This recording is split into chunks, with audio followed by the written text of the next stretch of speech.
Hey King's Cross, good afternoon.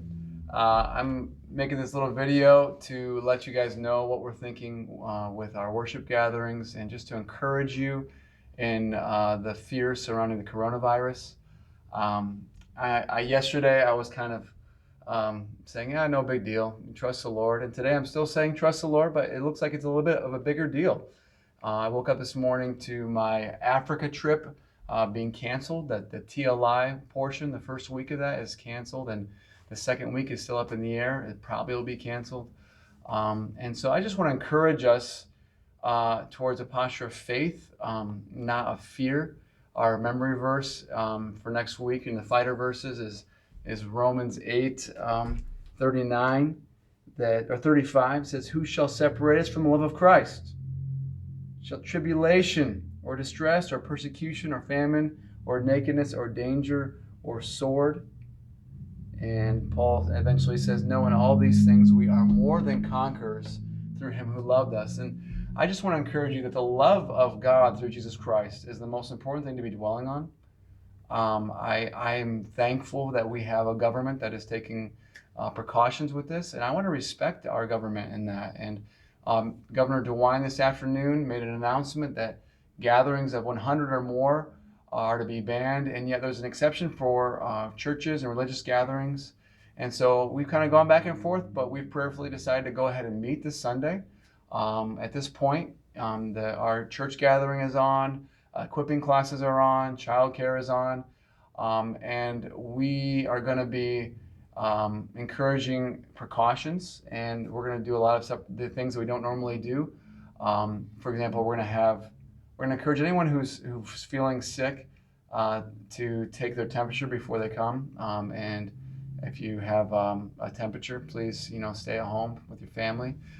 We are going to be doing Facebook Live, just taking a phone real simply and just putting it up, and we're going to be. You can participate informally from home via Facebook. And we are going to have hand sanitizer pumps around.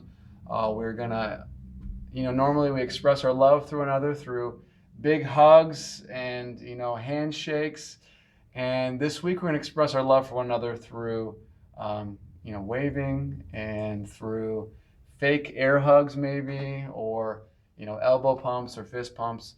And no less affection there, but just we're going to love one another through kind of keeping our distance. This is kind of the introvert's dream, isn't it? Social space. What's the word they're using? Social distancing. Yeah. And so I do expect that there'll be less people there this Sunday at our gathering, and so we will be able to kind of keep our space from one another. We're also not going to pass the basket around. We're going to have our giving time be at the very end. And you can always give online if you're home and not able to make it, and you would normally be giving. We're going to do communion a little bit differently. We're going to have individual cups and have somebody with a glove on handing out the bread, just because we need to be careful in these times.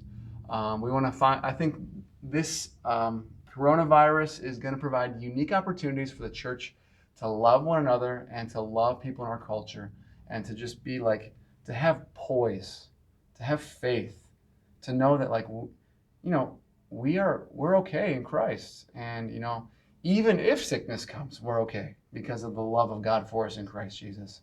And so one of the practical ways we're thinking about loving one another, I got this idea from Crossroads in Wasion. If there's an older generation in our church that doesn't want to leave the house, just let us know and we'll arrange someone to bring groceries.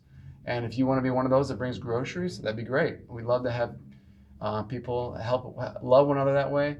If you have neighbors that are older, maybe go give them a call and ask them if you can bring them any groceries. This is a unique opportunity for the church to love one another in the midst of fear. And so I just want to kind of close and just remind us that Jesus Christ is on the throne. He is sovereign. He is the Lord of history. This is no accident, and he's in control of every microbe and molecule and virus. And so he's allowed this, and he's allowed it for his purposes. And so we're going to trust him. We're going to pray. We're going to love one another, and the gospel is going to advance for the glory of God. I love you, and if you want to come this Sunday, that's great. If you want to stay home, we support you in that too. Take care.